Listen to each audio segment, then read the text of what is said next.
अल्हम्दुलिल्लाह वस्सलातु वस्सलामु अला रसूलिल्लाह। गीबत बहुत बड़ा गुनाह है। हम में से हर शख्स जानता है कि गीबत कितना बड़ा गुनाह है, लेकिन इसके बावजूद हमारी मजलिसें गीबत से भरपूर होती हैं।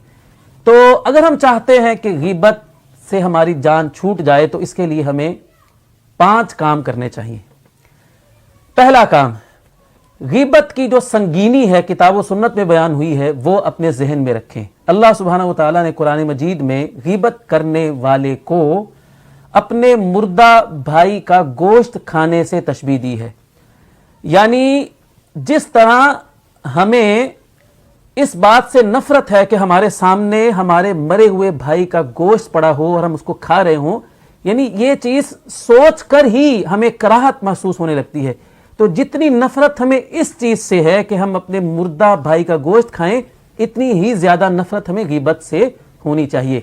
और हदीस मुबारक में आता है कि आप अलैहिस्सलाम ने जहन्नम का जब मुशाहिदा किया तो आपको वहां पर दिखाया गया कि कुछ लोग अपने नाखूनों के साथ अपने चेहरों को और अपने सीनों को नोच रहे थे। तो जिब्रील अलैहिस्सलाम ने आपके पूछने पर बताया कि ये गीबत करने वाले लोग थे जिनको जहन्नम के अंदर ये सजा मिल रही है। और ये बात भी जहन में रखें कि हम जिसकी गीबत कर रहे होते हैं उसको गोया कि अपनी नेकियां दे रहे होते हैं। क़यामत के दिन उस शख्स को हमने अपनी नेकियां देनी हैं जिस शख्स की हमने गीबत करनी है। तो ये सारी बातें अपने जहन में रखें अगर हम गीबत से पीछा छुड़ाना चाहते हैं। दूसरा काम, हर ऐसी जगह से, हर ऐसी मजलिस से और हर ऐसे शख्स से दूर रहें कि जिस शख्स का मशगला ही गीबत करना है। कुछ लोग ऐसे होते हैं कि जिनका काम ही गीबत करना है। कुछ मजलिसें ऐसी होती हैं कि जहां पर गीबत के सिवा कुछ नहीं होता है।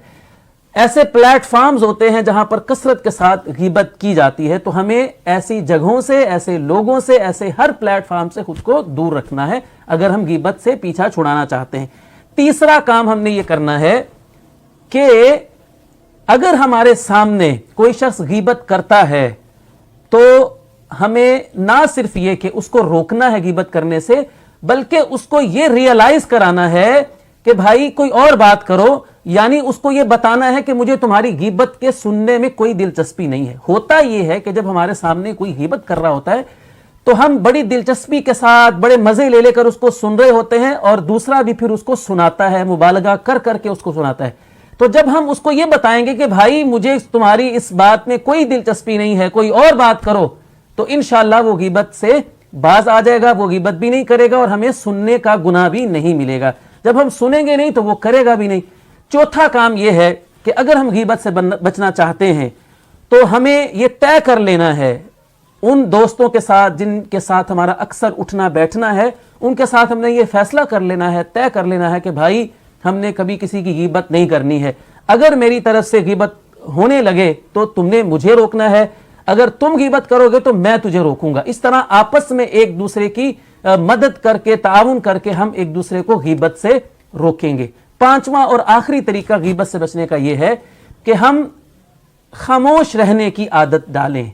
ज्यादा बातें करेंगे तो उसमें जुबान के फिसलने का और जुबान की जो गलत बातें जुबान से निकलने के चांस जो है वो उतने ही ज्यादा होंगे। इसीलिए अल्लाह के रसूल सल्लल्लाहु अलैहि वसल्लम ने फरमाया मन सामता नजा, जो खामोश रहा उसने निजात पाई।